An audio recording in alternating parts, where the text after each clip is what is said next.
Hello friends, welcome back to my channel Awadhi kitchen. तो आज हम लेके आए हैं आपके लिए रवा उपमा का बहुत ही टेस्टी नाश्ता। तो आज हम बना रहे हैं वेज रवा उपमा, जो बहुत ही ज़्यादा टेस्टी लगता है खाने में। तो चलिए स्टार्ट करते हैं इसकी रेसिपी को। तो दोस्तों, यहाँ पे सारी सामग्री पहले से रेडी रखी है। जहाँ पर मैंने लिया है 1 कटोरी सूजी ली है यानी रवा, और साथ में लिए हैं मूंगफली के दाने थोड़े से, और साथ में बारीक कटी हुई प्याज, बारीक कटा हुआ टमाटर, शिमला मिर्च और बारीक कटा हुआ अदरक और हरी मिर्च, और साथ में ली है पीली वाली कद्दूकस की हुई गाजर। तो चलिए चलते हैं गैस की तरफ और स्टार्ट करते हैं अपना रवा उपमा बनाना। तो गैस पर हमने रख ली है कढ़ाई। सबसे पहले हम इसमें डालेंगे थोड़ा सा घी। तो मैं यहाँ पर 2 चम्मच बड़ा चम्मच घी लिया है। इसको थोड़ा सा गर्म हो जाने देते हैं, और जैसे ये गर्म होता है हम इसमें डाल देंगे अपने मूंगफली के दाने, क्योंकि उनको बिना भूने नहीं डाल सकते हैं। तो उनको थोड़ा सा भून लें इसमें डालकर। ये मूंगफली के दाने मैंने इसमें डाल दिए हैं। इनको हमें हल्का हल्का सा स्लो गैस पर इनको हल्का हल्का सा रोस्ट करना है। ज़्यादा तेज़ गैस नहीं करनी है, वरना ये जल जाएंगे। तो मीडियम गैस पर ही आप इनको हल्का सा, जैसे ये चटकने लगे, बस हल्का सा इनको भून के हम निकाल लेंगे। तो ये मूंगफली हमारी भून चुकी है, रोस्ट हो गई हैं, इनको निकाल लेते हैं। और अब हम इसमें डालते हैं अपना रवा। जो घी बचा था हम उसी में इसको भून रहे हैं। एक्स्ट्रा घी और नहीं लिया है। तो हमें रवा को भी अच्छे से मीडियम फ्लेम पर ही भूनना है। इसको भी तेज़ गैस पर नहीं भूनना है, वरना ये जल्दी से भुन जाएगी और थोड़ी कच्ची रह जाएगी। मीडियम पर भूनेंगे तो हल्के से अंदर तक अच्छे से भुन जाएगी। तो मैं इसको भूनकर तब तक रेडी करती हूँ। मैं ज़्यादा लंबा वीडियो को नहीं खींचूँगी, तो जल्दी से मैं इसको भून लेती हूँ। तो ये देखिए दोस्तों, ये भुन चुकी है। इसको निकाल लेते हैं, और फिर से हम उसी कढ़ाई का यूज़ कर रहे हैं। हमने गैस पर रख ली है और डाल रहे हैं इसमें सरसों का तेल। सरसों का तेल हमने यहाँ पर 2 से 4 चम्मच, छोटा वाला जो हम मीडियम चम्मच यूज़ करते हैं खाने का, वो लिया है। इसको ऑयल को गरम होने देते हैं। ऑयल हो गया है गरम। अब हमने डाला है सबसे पहले इसमें आधा छोटा चम्मच हींग। उसके बाद हम इसमें डाल रहे हैं थोड़ा सा सरसों के दाने। आप जीरा भी यूज़ कर सकते हैं। अब इसके बाद हम यहाँ पर डाल रहे हैं आधा छोटा चम्मच सफ़ेद तिल। बहुत अच्छा टेस्ट आएगा दोस्तों उससे, आप ज़रूर ट्राई कीजिएगा इसको। अब हम इसमें डालेंगे हमारे कड़ी पत्ते ताज़ी, और इसके बाद हम इसमें ऐड करेंगे बारीक कटा हुआ हमारा प्याज। प्याज भी ज़्यादा बारीक नहीं कट किया है, जो बीच का मीडियम होता है वो कट किया है। इसको भून लेते हैं।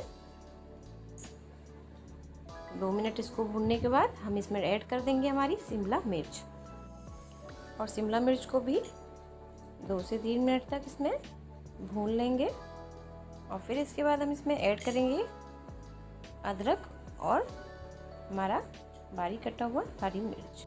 अब इसके बाद हम इसमें ऐड करेंगे हमारा कद्दूकस किया हुआ गाजर। आप इसमें दोस्तों और भी सब्जियां ऐड कर सकते हैं, जैसे कि अपना हरी मटर आती है, बीन्स आती है, और भी बहुत सी सब्जियां आती हैं, पत्ता गोभी आती है। आप उन्हें भी इसमें ऐड कर सकते हैं। जितनी ज़्यादा सब्जी इसमें होगी उतना ज़्यादा ही टेस्ट इसका अच्छा लगेगा। तो ये सब भून चुकी हैं। अब हम इसमें डालेंगे हमारा बारीक कटा हुआ टमाटर। टमाटर को भी इसमें 1 मिनट तक अच्छे से पका लेते हैं। इसको पकाने के बाद फिर हम इसमें ऐड करेंगे हमारे मसाले, जैसे कि हल्दी पाउडर। आप चाहो तो ऐड कीजिए, और नहीं का ऐड करना चाहते हैं तो आप इसको स्किप कर दीजिए। साथ में हम थोड़ा ऐड कर रहे हैं 1 छोटा चम्मच धनिया पाउडर, और साथ में इसमें डालेंगे हल्की सी कश्मीरी लाल मिर्च।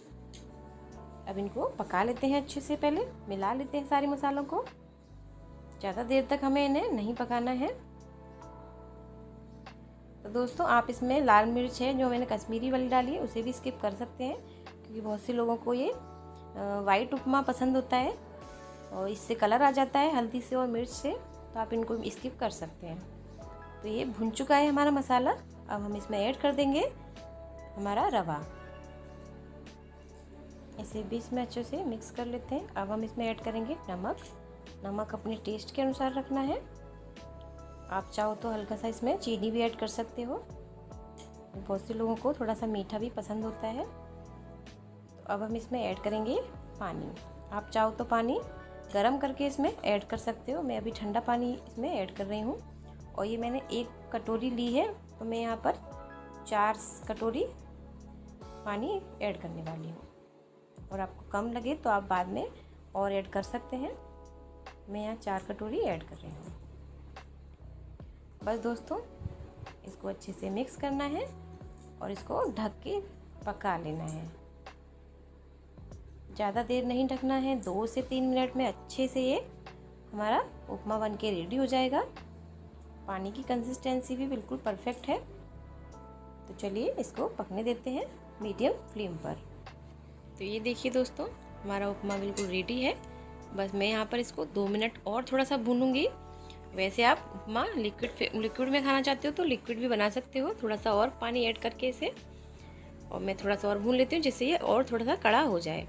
अब हम इसमें ऐड कर देंगे हमारी मूंगफली के दाने, जो हमने पहले से भून के रखे थे। आप इसमें अनार के दाने भी ऐड कर सकते हैं और चाहो तो इसमें स्वीट्स कॉर्न भी ऐड कर सकते हैं। बहुत अच्छा फ्लेवर आएगा उससे। तो चलिए, हमारा तो रेडी है, करते हैं गर्मा गर्म सर्व। तो ये देखिए दोस्तों, हमारा रवा उपमा देखने में भी बहुत टेस्टी लग रहा है और खाने में भी ये बहुत ही ज़्यादा टेस्टी बना है। तो आप इसके ऊपर थोड़ा सा नींबू निचोड़ कर ज़रूर खाइए, इससे इसका फ्लेवर और ज़्यादा बढ़ जाता है। तो दोस्तों, आपको मेरी ये रेसिपी कैसी लगी आप प्लीज़ मुझे कमेंट करके ज़रूर बताइएगा। और अगर आप मेरे चैनल पर नए हैं तो मेरे चैनल को सब्सक्राइब कीजिएगा और बेल आइकन को प्रेस कीजिएगा, जिससे मैं और भी वीडियोस आपके लिए लेकर आऊँ और उसका नोटिफिकेशन आपको मिल जाए। दोस्तों, आपका दिन शुभ हो। Good day, take care and bye bye.